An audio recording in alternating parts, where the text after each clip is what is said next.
kita akan buka di kebenaran firman Tuhan di Markus 6 ayat 1 sampai dengan 6.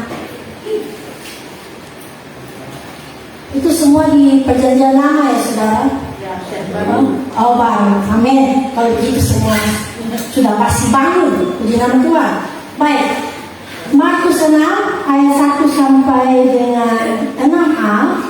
Nanti saya akan bacakan ayat yang pertama, biar kita dengan sidang jemaat baca ayat yang kedua dan kita bersama-sama. Mari, siap ya? Sudah siap? Sudah dapat semua? Baik, amin. Perikop ditulis Yesus ditolak di Nazaret.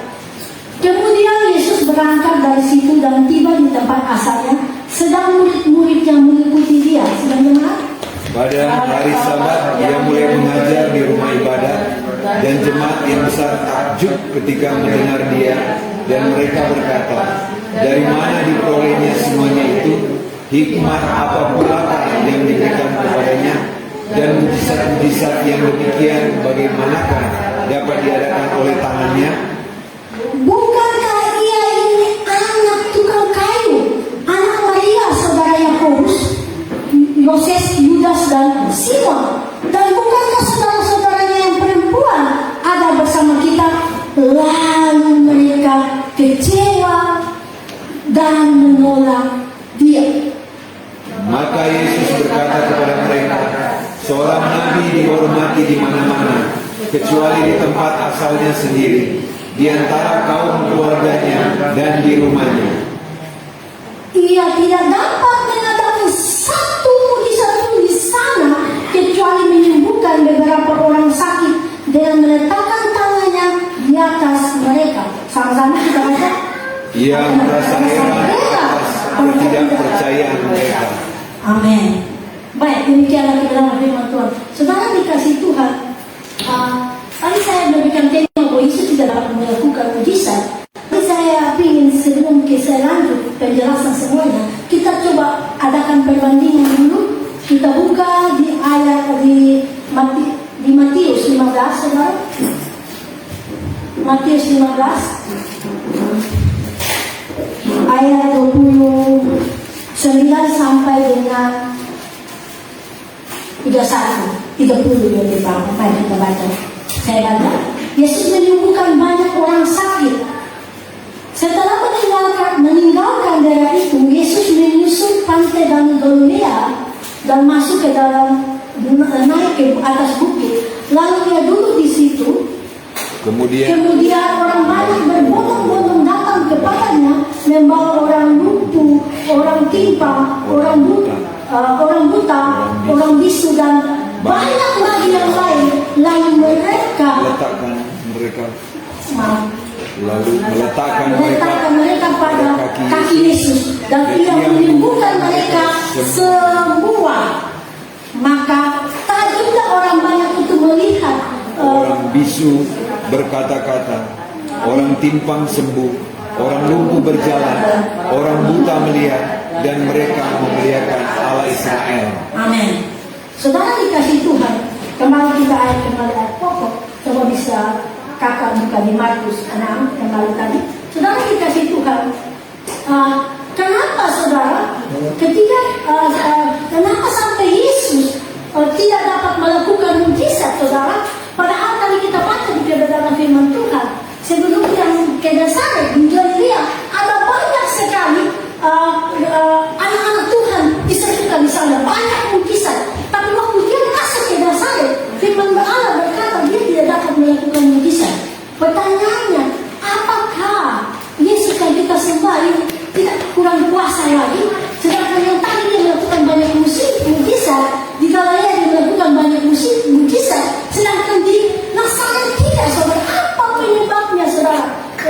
Padahal kalau kita lihat sebelumnya, saudara, sebelum saya akan jelaskan lebih jauh, sebelum dia masuk ke Nazaret, saudara, dia ada lagi buat mujizat yang begitu spektakuler sebelumnya. Itu apa?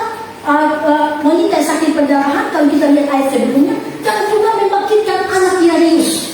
Mungkin hari ini, saudara, mungkin medis sudah bisa berkata untuk buta, bisa melihat, semua pengobatan bisa lakukan itu mungkin hari ini. Tetapi sampai titik hari ini juga tidak ada satu obat pun atau penemuan apapun yang berkata bahwa mereka bisa menambah umur 1 detik pun, tidak ada. Tapi Allah berkata bahwa Yesus mampu melakukan mujizat, orang mati dibangkitkan. Tapi wahai, kenapa di Nazaret Yesus tidak dapat melakukan mujizat dengan baik? Tidak dapat bukan berarti tidak bisa. Kalau tidak bisa sama dengan tidak mampu. Tidak dapat itu sama dengan kesempatan yang tidak ada untuk mujizat. Saudara bisa mengerti maksud saya? Agar kita tidak salah mengerti. Sekali lagi, Yesus yang saudara dan saya sembah sampai titik ini, dia Allah yang masih sama, Allah yang membuat mujizat. Ada amin? Berikan kemuliaan di bawah ini. Tapi kenapa di Nazaret tidak? Saudara, saya mau pakai ganti. Kalau di Galilea orang di luar sana bisa dapat mujizat, Nazaret diri kita.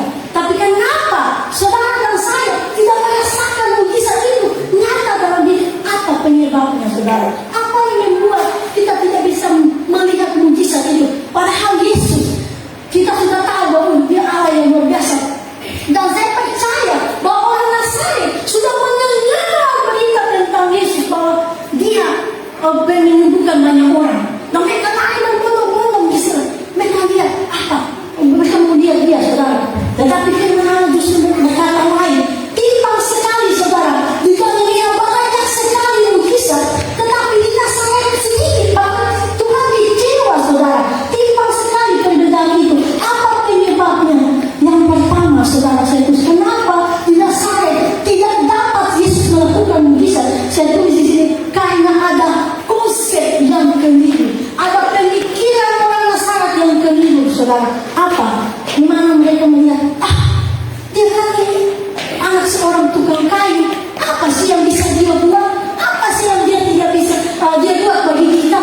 Dan mereka mulai karena ada pemikiran yang keliru, saudara. Mereka meremehkan dia, saudara. Dan akhirnya mujizat tidak akan terjadi di pikiran. Ketika pikiran kita salah, saudara, dalam memprediksi Tuhan atau melihat Tuhan, maka mujizat tidak terjadi. Saya ambil contoh sederhana, saudara. Waktu kita sakit, saudara, doa dulu atau obat dulu, saudara? Doa dulu atau obat dulu? Please, kadang-kadang saya obat dulu, saudara, ketimbang doa. Why? Kenapa begitu? Saudara, perlu dicatat secara baik bahwa saya tidak anti obat, saya tidak anti dokter. Jangan bilang keluar sana bilang pendeta di sini, saya jangan ketemu dokter, tidak. Dengan baik, saya tidak anti obat, tidak anti dokter. Tetapi cara pemikiran kita taruh Tuhan di mana? Pertama atau kedua apa yang pertama? Itu yang menjadi salah, saudara. Ada banyak kita, saudara, pemikiran kita mengkotak-kotakkan Tuhan di dalam pemahaman pikiran kita. Ketika pikiran salah, dengan baik, kita kotak-kotakkan. Kalau sakit pilek, sakit demam, ini bisa kita tangani. Kita berdoa, gitu. Tapi kalau sudah minta maaf, sakit stadium, kaget, dan kita mulai cari pengobatan duluan sana sini. Tetapi ketiga, dokter bilang, ibu, bapak, ini sudah akhir ya, sudah 1 minggu, 2 minggu mulai lalu kita menandakan kepada Tuhan, kita mulai mencari dia, saudara. Tadi-tadinya lu gimana? Tadi-tadi pertama gimana? Mungkin Tuhan yang gimana pertama, saudara? Kita ketika, saudara, dikasih Tuhan yang baik, ketika mujizat tidak akan terjadi ketika pikiran kita membatasi kuasa Allah itu sendiri. Ada amin? Ada amin? Jangan pernah kita membatasi kuasa Allah dengan cara berpikir kita, saudara. Saudara, dengan kasih Tuhan, pemeriksaan dokter itu kenyataan, benar? Tapi firman Allah adalah kebenaran. Kenyataan harus tunduk di bawah kebenaran ketika engkau menerima mujizat. Berikan kemuliaan kepada Dia. Saudara, dikasih Tuhan, waktu saya masih muda, saya ada sakit, suka kencing-kencing terus, dan dokter bilang minta maaf, saya kayak longgar begitu. Akhirnya saya banyak minum obat, dan ternyata itu memang Dan sedikit mereka bilang, wah kalau kamu menikah ke depannya mungkin sulit dapat anak. Saudara dikasih Tuhan, pemeriksaan dokter menunjukkan itu kenyataan. Tetapi saya selalu berkata dalam diri saya bahwa buah kandungan saya diberkati dan Allah memberikan saya buah hati. Dan saudara dikasih Tuhan, dan 7 tahun kemudian baru dapat saat itu membuktikan bahwa memang saya jauh. Tetapi dengan baik ketika saya tahu kenyataan tunduk di bawah kebenaran firman Tuhan, maka saya diberkati Allah. Bukan kasih satu sudah cukup, tetapi Allah kasih 2 lebih dari cukup. Amin, amin. Jadi kita harus lihat pemikiran kita sejauh mana ketika saudara dan saya mau terima mujizat saudara dengan baik. Banyak orang berkata, oh sudah tidak bisa lagi, lu hidup seperti ini, oke, kenyataan seperti ini. Engkau seorang narkoba, engkau seorang masa lalu saya kelam, dunia akan kata bahwa engkau rusak, engkau tak bisa lagi. Kenyataannya begitu. Tetapi apa kata firman Allah? Allah tidak pernah merencanakan masa lalu, tapi Allah merencanakan masa depanmu. Dan ketika dia bilang masa depanmu penuh bahagia, kita tahu di depan dan kenyataannya di bawah, engkau akan mengalami pembaruan bersama Tuhan. Amin. Mujizat akan terjadi dalam hidupmu dengan baik. Allah tidak merencanakan masa lalu, tapi Allah merencanakan masa depan. Firman harus di atas baru apa? Kenyataan. Saudara, mungkin orang berkata, segala kenyataan itu seperti ini. Yes, I know kenyataan seperti sakit itu sudah. Iya, saya tahu. Saudara dikasih Tuhan. Ketika kita tahu Tuhan duluan, saudara, mungkin dia dosa dokter berkata bahwa kankermu harus kemoterapi 20 kali. Tapi ketika engkau berkatakan firman dengan baik, tidak ada yang tidak mungkin bagi Tuhan. Dia bilang 20 kali, tapi Tuhan bilang 2 kali saja kemoterapi engkau sembuh. Berikan kemuliaan. Asalkan engkau tahu pemikiran. Sekali lagi, mujizat tidak akan terjadi dalam hidupmu kalau pemikiran kita kita membatasi Tuhan dengan cara berpikir kita. Tapi kita balik, biarkanlah tidak masuk akal di diri kita. Oh tidak mungkin, saya tidak mungkin lagi menyedihkan. Oh saya tidak mungkin lagi. Saudara dengan baik, kalau Tuhan yang buka pintu, tidak ada satu orang pun yang dapat menutup saudara dan saya. Ada amin, ada amin. Baik, firman kalau di Galilea dapat mujizat, di Nazaret juga kita mau. Amin. Kalau orang lain dapat mujizat, lambaikan tanganmu, saya juga mau. Saya juga mau. Amin. Biar kita percaya iman. Yang kedua, kenapa Yesus tidak dapat melakukan mujizat? Karena apa? Tidak ada kerendahan hati. Saudara dengan baik, kerendahan hati, mujizat dan ketaatan plus baru mujizat itu ada. Di dalam Nazaret, saudara, mereka sombong. Mereka bilang, dia siapa sih? Anak tunggal kayu. Dia kan saudara kami. Dan mereka kecewa. Saudara, apa yang Tuhan ajar dengan Naaman waktu dia mau terima mujizat? Waktu engkau dan saya mau terima mujizat, jangan sok tahu apa Tuhan. Jangan sok tahu apa Tuhan, saudara. Tuhan ajar Naaman apa? Tuhan ajar Naaman kerendahan hati. Itu raja-raja. Waktu dia datang, dia tahu waktu dia dapat sakit kusta, dia tahu bahwa seorang nabi di Israel bisa menyembuhkannya, punya kuasa ilahi. Dan apa dia yang baik? Dia berpikir dia bisa atur Tuhan. Dan dia, karena dia kan dari bangsa Arab yang menaklukkan bangsa Israel, dia kasih surat kepada bangsa Israel, raja sampai takut. Lu kira ini apa ini? Tetapi dia yang baik. Tujuan daripada mujizat semuanya untuk kemuliaan nama Tuhan. Amin. Poin daripada mujizat bukan cuma siapa-siapa, untuk memuliakan nama Tuhan. Dan Allah izinkan dia melihat. Dan waktu dia pergi ke Elisa, dalam pemahamannya, wah nanti dia disambut karena dia seorang tentara yang di bawah surat raja, dan juga dia seorang panglima yang hebat, dan bangsa Israel kalah di bawah bangsa Arab yang di bawah kuasai.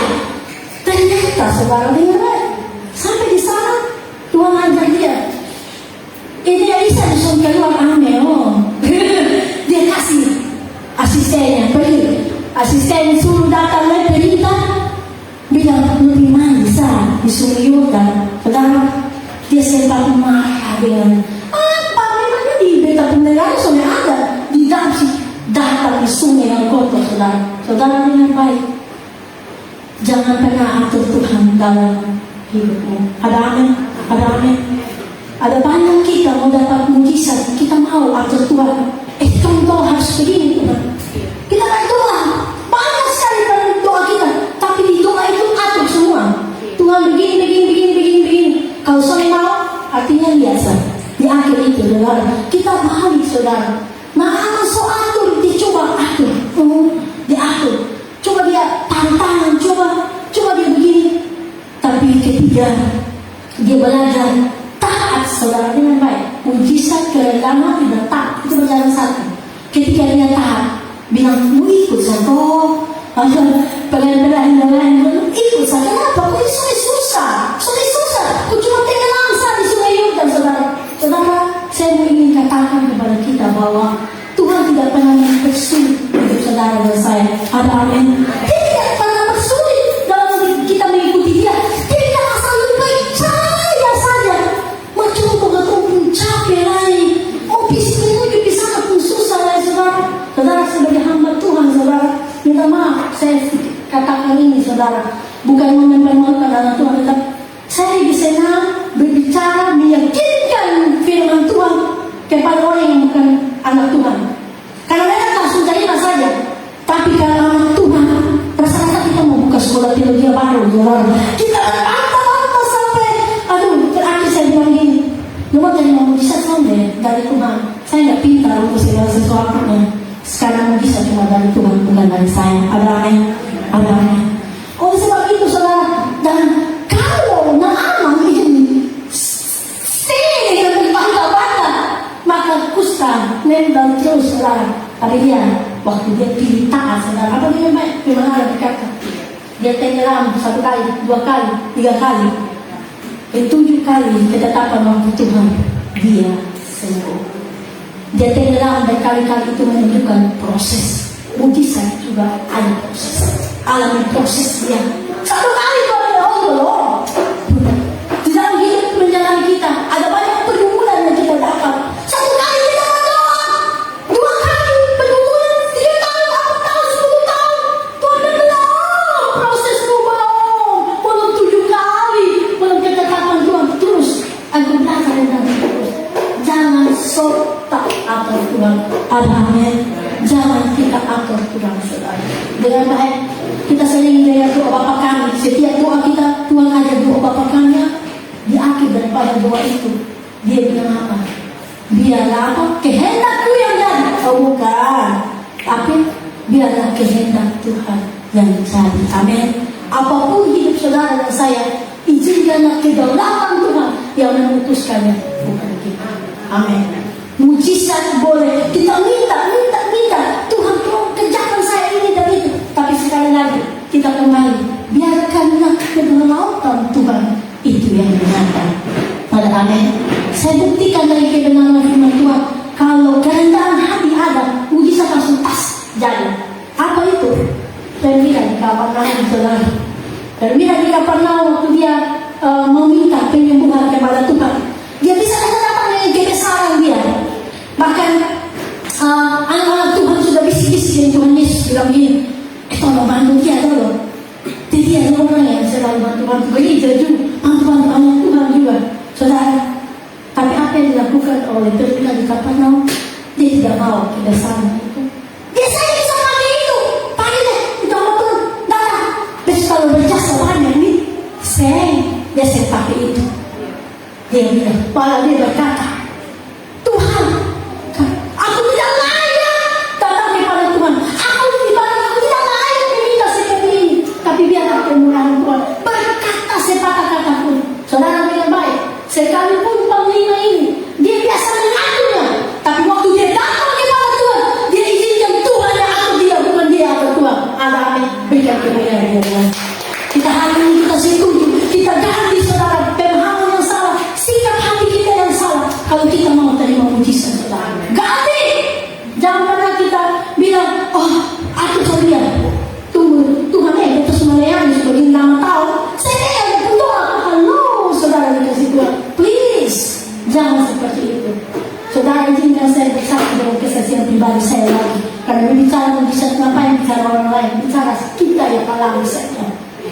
Saya punya sakit sinusitis waktu COVID itu, jadi akhirnya saya harus, karena tidak bisa ke dokter, saya ya, sinusitis. Waktu COVID, dokter mana mau terima sakit pilek, sakit yang paling berbahaya. Akhirnya saya kompres kompres. Jadi muka saya hangus karena air panas untuk kasih keluar. Setelah sembuh itu saudara, saya mengalami sakit lagi, sinusitis, telinga kanan saya bunyi kuat sekali, bunyinya seperti begini, sama kayak pesawat. Jadi kalau dia sudah sakit di sebelah kepala saya, kayaknya sakitnya minta ampun dan saya tidak bisa istirahat. Bayangkan saja saudara, ada sesuatu yang berlindung di samping, di kepala kamu terus dan menerus saudara. Saya berdoa, saya minta mujizat, saya minta Tuhan tolong sembuhkan. Tidak sembuh juga saudara. Lalu sampai saya tidak mau bicara dari teman ya, kalau mereka bilang gimana sakitnya ya bisa tidur, kalau saya ganti doa saya bilang, Tuhan, kalaupun hidup saya milik Tuhan, kalaupun sakit ini ada, izinkan saya ketika saya tidur, saya bangun mau bunyi lagi, terserah Tuhan. Dan memang terjadi saudara, waktu saya tidur dia tidak bunyi, bisa saya tidur, saya bangun penyakit ini seperti main-main, dia bunyi lagi saudara, tapi saya berlalu begitu saja. Ada satu hal yang saya berpikir lagi, jiwa-jiwa pelayanan datang melayani, semua mengalami kesembuhan dan kelemahan saya. Halo, nah apakah itu membuat hal saya untuk menyebut Tuhan dengan saya? Apakah waktu jiwa-jiwa datang pelayanan dan saya bilang gini, pulang sudah disembuh lagi saya, kok ini tadinya saya masih model begini? Tetap saudara dengan baik, saya tetap berdoa, saya tetap yakin bahwa Allah saya oleh berkuasa hari ini sekarang sampai selamanya. Berikan kemuliaan buat Tuhan. Mujizat itu anugerah, kita nggak bisa atur dia. Amin. Mujizat itu anugerah, kita tidak bisa atur dia. Saya cuma Allah, saya tidak bisa atur Tuhan. Dan berjalan waktu selama 1 tahun ini, saya sampai lupa bahwa saya punya sakit ini. Terbiasa, karena terbiasa bunyi seperti ini, sudah terbiasa. Lalu saya satu malam saya bilang begini, Tuhan, saya doa saya, kalau penyakit ini tetap ada, izinkan berikan saya kekuatan untuk saya dapat menang. Saya doa Tuhan, berikan saya kekuatan untuk saya dapat jalan ini. Dan dengan baik saudara, waktu saya bangun tidur, saya belum terasa tidur itu hilang, saudara, hilang. Tidak minum obat, saya tidak minum obat karena pengaruh ginjal saya. Dia hilang saudara, saya ada sesuatu, ada yang hilang saudara. Dan memang kadang-kadang terserang sedikit dia kembali, tapi dia tidak seperti pesawat itu, dia cuma begini bunyi saja, sedikit. Yang sudah terbiasa pesawat, helikopter bunyi, kayak begitu itu biasa saudara. Jadi saudara dikasih di sini saya mau menunjukkan bahwa siapapun kita tidak pernah hak mengatur Tuhan. Ada amin? Amin. Dan jangan sontak di hadapan Tuhan. Biarkan Tuhan mengalir dengan karya yang berhidup selama saya. Amin. Karena mujizat bukan milik siapa-siapa, anugerah. Dan yang ketiga, kenapa Yesus tidak dapat melakukan mujizat? Kita kembali ke ayat 6 tidak jadi. Mazmur 6 bilang apa? Karena dia merasa heran karena ketidakpercayaannya. Yang ketiga, karena tidak percaya. Orang yang bimbang firman Allah berkata apa? Tidak akan pernah mendapatkan apa-apa. Dia seperti gelombang laut yang kian kemari dan tidak akan pernah bisa mendapatkan apa. Orang yang bimbang firman Allah bicara. Yesus heran. Yesus merasa heran karena mereka tidak percaya, sehingga Yesus tidak akan dapat mengadakan satu mujizat pun di dasarnya. Ketika saudara dan saya memilih untuk tidak percaya saudara, dia tidak dapat melakukan mujizat. Bukan tidak bisa, tidak dapat karena tidak diberikan kesempatan di sana. Amin di situ. Dan tidak dapat di dasar, dia tidak dapat melakukan karena mereka tidak percaya. Saudara dikasih Tuhan. Saya ingin memberikan satu contoh dari firman Tuhan tentang Petrus. Saudara, Petrus ini dia sempat tidak jalan di atas air? Sempat ya? Firman Allah berkata, atau tidak sempat? Langsung tenggelam saja? Tidak. Firman Allah mencatat dia sempat berjalan di atas air. Tapi apa yang membuat dia tenggelam, saudara? Apa yang membuat dia tenggelam? Karena dia khawatir. Karena dia apa? Tidak percaya lagi. Dia mulai takut. Jangan hantu, terus sampai ini. Karena apa? Saudara, di dalam perjalanan hidup kita, saudara, kita menjadi orang percaya, luar biasa menyanyi penyembahan sakit. Tapi ketika waktu kita terima tantangan, saudara, kita tahu Allah kita berkuasa, kita tahu dia hebat, kita tahu dia dalam hati bagi kita. Tetapi kita izinkan kekhawatiran musuh kita mulai orang sekitar kita. Kau ikut Tuhan, saya itu begini, apa yang kau buat?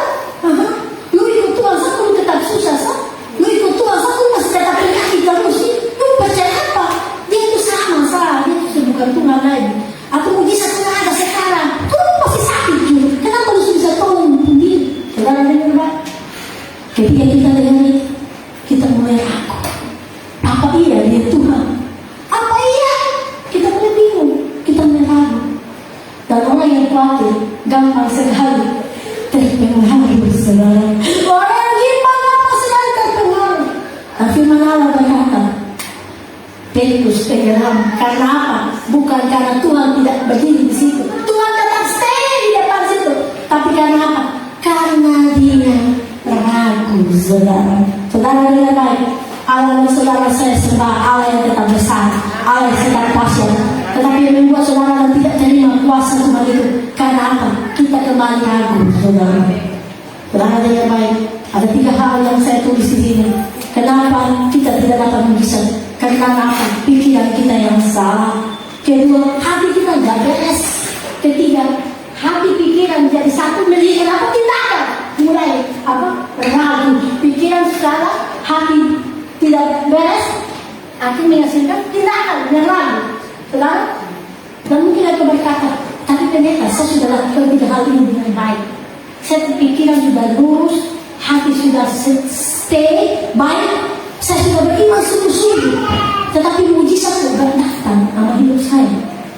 Izinkan saya berkata seperti ini. Dalam kasih Tuhan, saya berikan kesaksian sedikit tentang mama saya.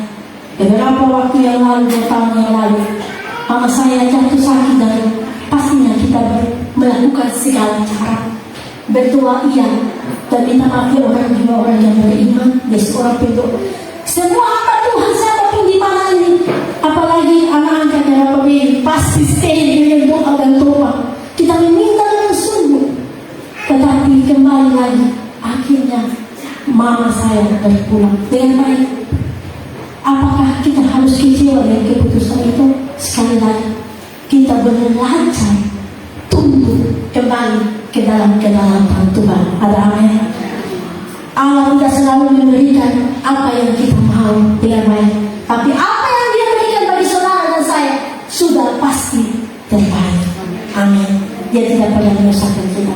Memang Tuhan singkat sampai di sini, tapi boleh menolong saudara dan saya untuk tetap percaya bahwa Tuhan kita, Tuhan yang masih sama 2000 tahun yang lalu sampai titik ini, mujizatnya apa? Tidak setengah selesai. Dia Allah yang ya dan amin bagi kita. Saudara, ada satu pujian yang saya tidak bisa nyanyi, tetapi nanti dapat gembala untuk bawakan doa, tapi menyanyi lagi. Saya ingin satu pujian, tak tersembunyi kuasa Allah. Dengan kata-kata itu ingat saya, tak tersembunyi kuasa Allah. Kalau orang lain